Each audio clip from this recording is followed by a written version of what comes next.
हमने आपको बताया था कि आज से 4 दिन 5 दिन पहले जब नीतीश कुमार दिल्ली में थे तो वहीं ललन सिंह ने ये बात कही थी और बड़ा मजबूती से कहा था कि 2-3 दिनों के बाद नीतीश कुमार ने 12 जून की तिथि तय कर दी है। पटना में विपक्षी दल जुटेंगे। कितने दल जुटेंगे इसकी संभावना, लेकिन इन सब के बाद सबसे अहम बात यह है कि विपक्ष को एकजुट करने निकले नीतीश कुमार अब इस स्थिति को कैसे। नमस्कार, बहुत बहुत स्वागत करते हैं आपका। भारत लाइव है और हम जो खबर लेकर के आए हैं वो सुपर एक्सक्लूसिव खबर है। सुपर एक्सक्लूसिव इसलिए है कि इस खबर के माध्यम से अब 2024 का बिगुल पटना की धरती यानी पाटलिपुत्रा से फूंकी जाएगी। इसके लिए तिथि भी तय की गई है और स्थान भी तय हो चुका है। हमने आपको बताया था कि आज से 4 दिन 5 दिन पहले जब नीतीश कुमार दिल्ली में थे तो वहीं ललन सिंह ने ये बात कही थी और बड़ा मजबूती से कहा था कि 2-3 दिनों के बाद ये सब कुछ तय हो जाएगा।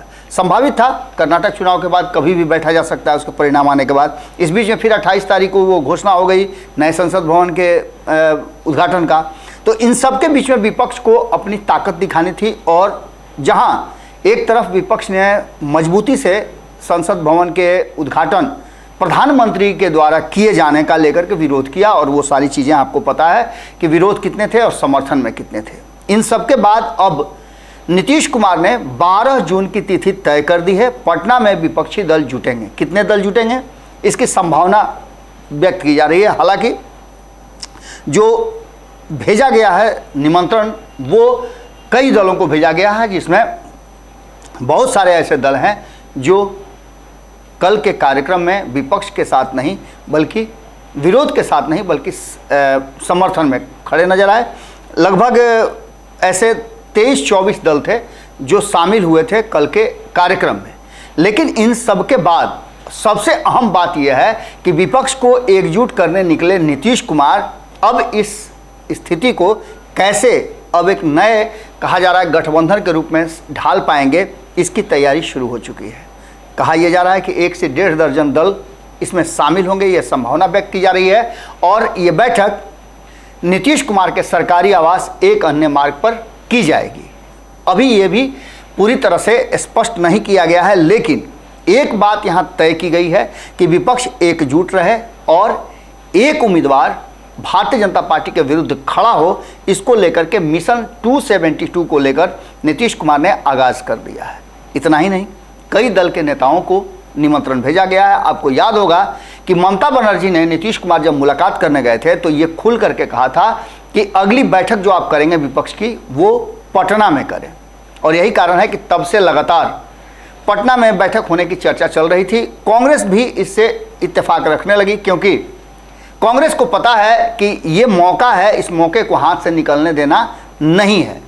2024 का चुनाव जितना इम्पोर्टेंट नीतीश कुमार के लिए बन गया है उतना ही ज़्यादा, उससे भी कहीं ज़्यादा कहा जाए तो भारतीय जनता पार्टी और नरेंद्र मोदी के लिए बन गया है। नरेंद्र मोदी को तीसरी बार देश का प्रधानमंत्री बनना है, हैट्रिक मारनी है, जिसको रोकने के लिए नीतीश कुमार की अगुवाई में विपक्ष एकजुट हो रहा है। लेकिन विपक्ष के एकजुटता पर हमेशा से सवाल खड़े होते रहे हैं।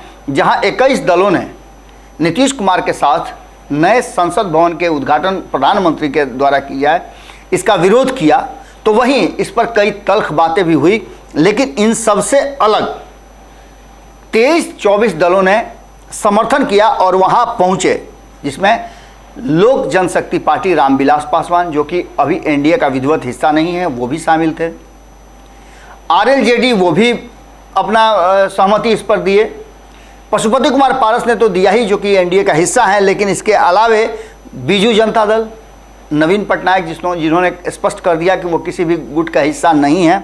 इसके अलावे हमने आपको चंद्रबाबू नायडू के बारे में बताया, टीडीपी वो भी शामिल हुए थे, वाईएसआरसीपी भी शामिल हुई थी, तो अकाली दल जेडीएस भी शामिल हुआ था। जेडीएस आपको पता है कि कर्नाटका में तीसरी मुख्य विपक्षी दल थी। इन सारी बातों को लेकर के दक्षिण के कई दल शामिल हुए। अब इन सारी बातों को लेकर के जहां एक तरफ नीतीश कुमार ने निमंत्रण भेजा है तो वहीं पूरी नज़र भारतीय जनता पार्टी की बनी हुई है।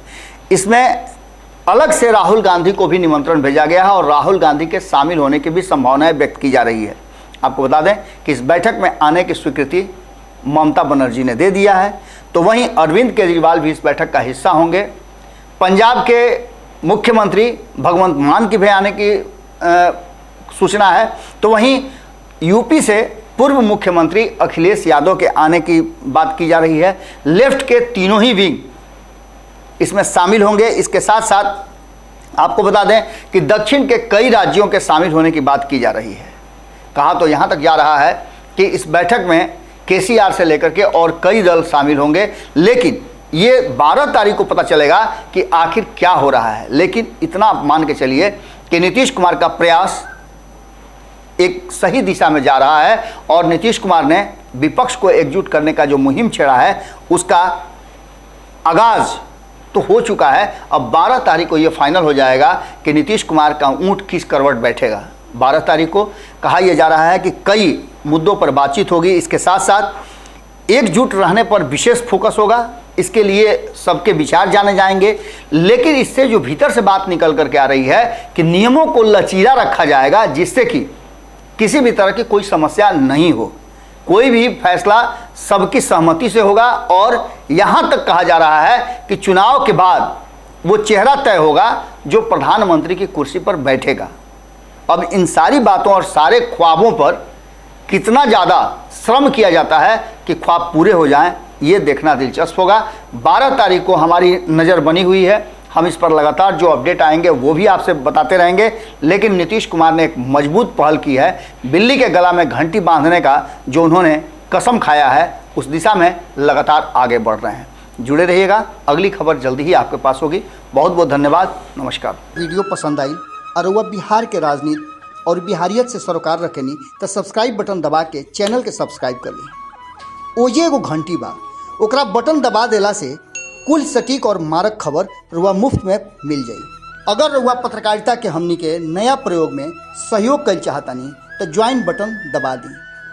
पेटीएम नंबर नोट कर ली 9386816700। धन्यवाद।